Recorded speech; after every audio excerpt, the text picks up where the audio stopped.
We got the justice we was looking for from the three cowards that chased him down in the streets right over here across the highway from my house. They have been charged with murder, hate crime, and they're spending the rest of their life in prison. Well, of course, that don't sit right with Greg McMichael's wife. She feel like the hate crime, those charges should be dropped. Who gives a fuck what you think? It's about the truth and what we was able to see. This is wild. But the wife and mother of Ahmaud Arbery's killers fundraises $40,000. I have to remind you of the incident that shocked the world.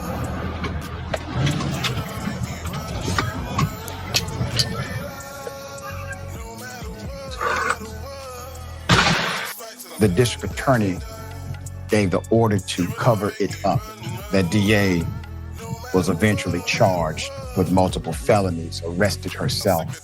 Lee McMichael, the wife and mother of Greg and Travis McMichael, respectively, has launched a website countering, quote, media-driven narratives about her convicted family members and presenting her account of what happened the day the young Ahmaud Arbery was killed.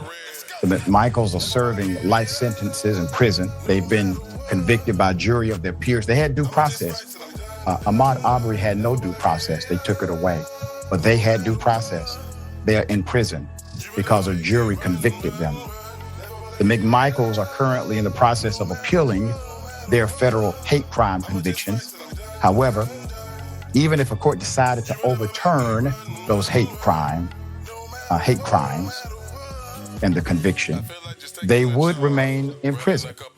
Cell phone video captured the father-son duo chasing Arbery down in a truck. He was running through their South Georgia neighborhood before they shot and killed him. I remember when this happened, myself and many of my radio listeners, we went to Brunswick, Georgia. We protested at the courthouse.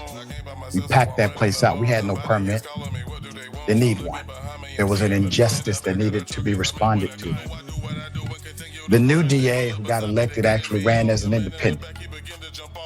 And the community was torn about this, not about the facts of the case, but the reality of the justice system engaging in a systematic cover-up that included multiple DAs and multiple police officers. There's more. In an attempt to present a lesser-known version of events, Miss McMichael started this website to counter the narratives that painted her husband and son as white vigilantes who murdered a black jogger out of racial motivation. When it first came out, they said he was trying to break in their house.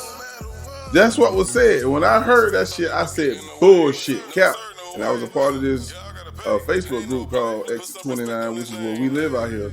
They kicked me up out that motherfucker. I said, you a goddamn liar. He ain't trying to break in nobody's house. I know him. All he was doing was jogging. I said that shit. They got mad. They kicked me up out that motherfucker. I ain't give a fuck. Fuck y'all. You can't hide from what we see. It's just like the Kanika Jenkins case. What we see is what we see. And when he shot Ahmaud, bro, and when he fell, he was like, you fucking nigga. That's all I needed to fucking see. That's all. Case closed. It's case closed. Open and shut. You know, I guarantee you ain't nobody look like me or you up there sending them money. You go in the neighborhood today, you'll still see I run with Maud pictures in people's grass. Yeah. It's in my neighborhood, you still see it. Let's say, for instance, they did win the appeal and they get out. That's a death sentence. Because there's nowhere in hell they can walk the streets of Brunswick and live a nice, long, healthy life if they was to win this appeal and then get out. Nah, bro. You motherfuckers around here ain't having that shit. Because we know what the root of these idiots' evilness came from. The racists. Loved by his family and peers. I mean, Ahmaud didn't deserve to go the way that he went. This got to stop. And that just was enough.